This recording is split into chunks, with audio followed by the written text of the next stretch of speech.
On y'all, it is Cop Pizzle. It's Sunday, and I thought, what better day than today than to feed my YouTube subscribers with some quality content, a little sit down.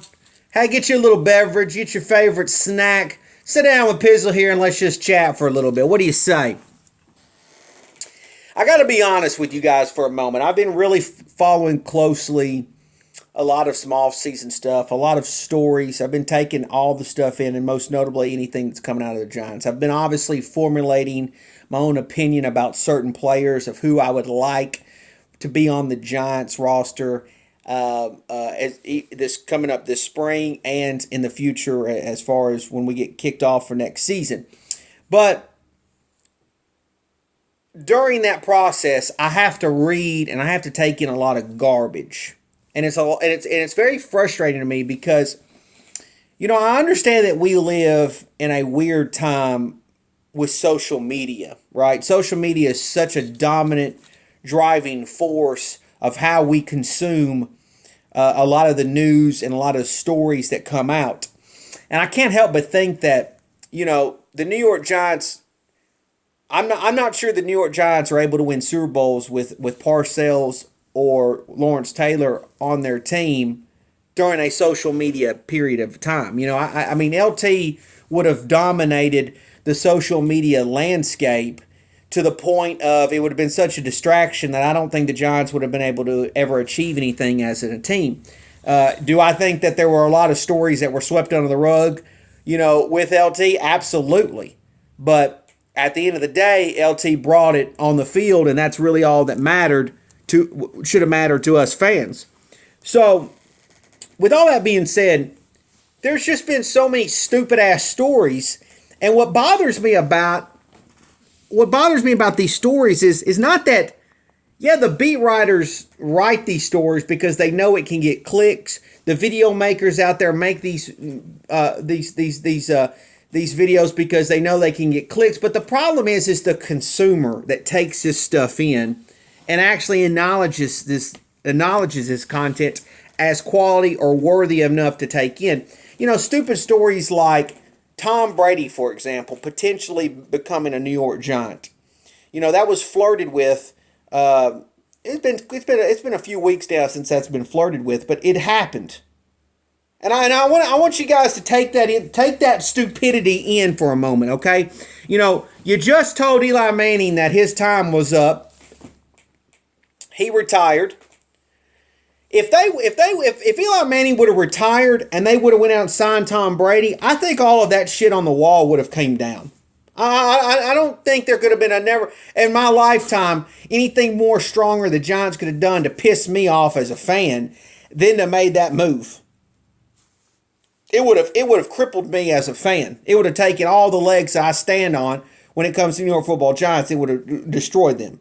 But the fact is, we have Daniel Jones on our roster, and absolutely Daniel Jones went through some growing pains as a rookie, but he also did some great things. The fact that anybody consumed that story or took that in and actually even thought for a moment that was remotely a good idea, I just don't really know what to tell you. But the fact is, stories like that are going to continue to happen when the consumer continues to take that information in, continues to accept it. And what I'm trying to tell you guys is this, is the Giants have a very young team, or they're going to have a real young team again next season. Granted, they could go out and get a lot of aging vets in the free agency, but I don't see that happening. I don't see Davey G going that route. I don't see Joe Judge bringing in that kind of model onto his team. So the fact is, this team is going to continue to be a young football team next season. Whether you know this or not, the fan base has an impact on the team. You may not think that happens, but it is true. If you continue to allow the clickbait bullshitters to control the narrative and control the gossip stories, it's going to continue to affect the locker room. OBJ back in the day could have told you every single time, no, I don't care about what people thinks about me. Oh yeah, he did. He gave a damn what people thought about him. Eli Manning did not have to go through early in his career a lot of the social media things that go on today, for example. But I'm not so sure that the fan base now would have given Eli Manning the 4 years that he needed to go out and win a Super Bowl. Accepting stories like that one can be detrimental to Daniel Jones's growth as a New York Football Giants quarterback. The fan base has got to get together.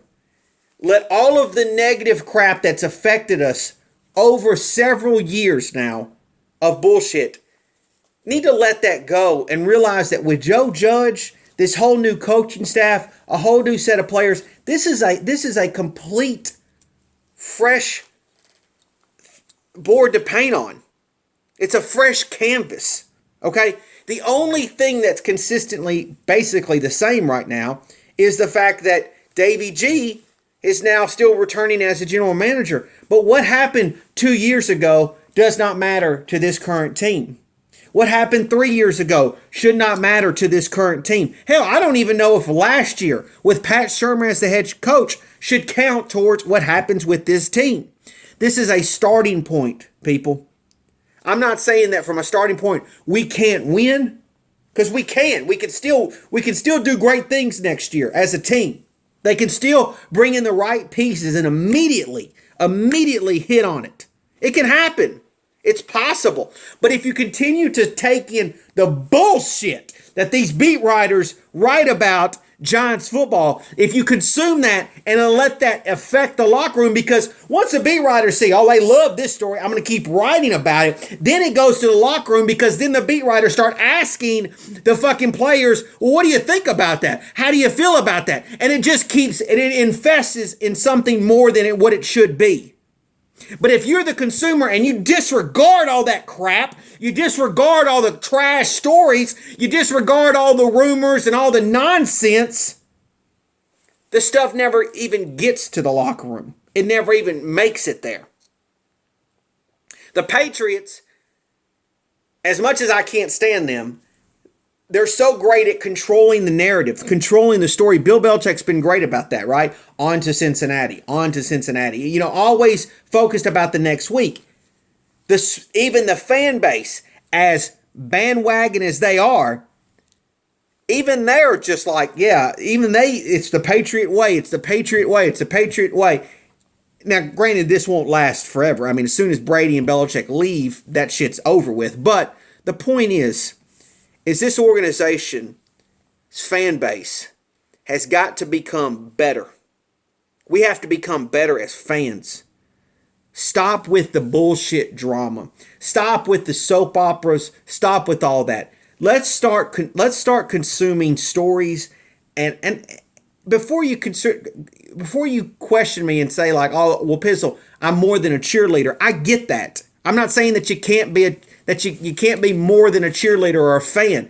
But stop thinking that you know what the hell's going on and putting out content that's nonsense. And I'm talking about people that write stories just as much as anybody that makes videos. Okay? So don't anybody think it's a direct shot to anybody here on YouTube. I'm talking about the consumers, not the people that put out the product. Let's be a better fan base.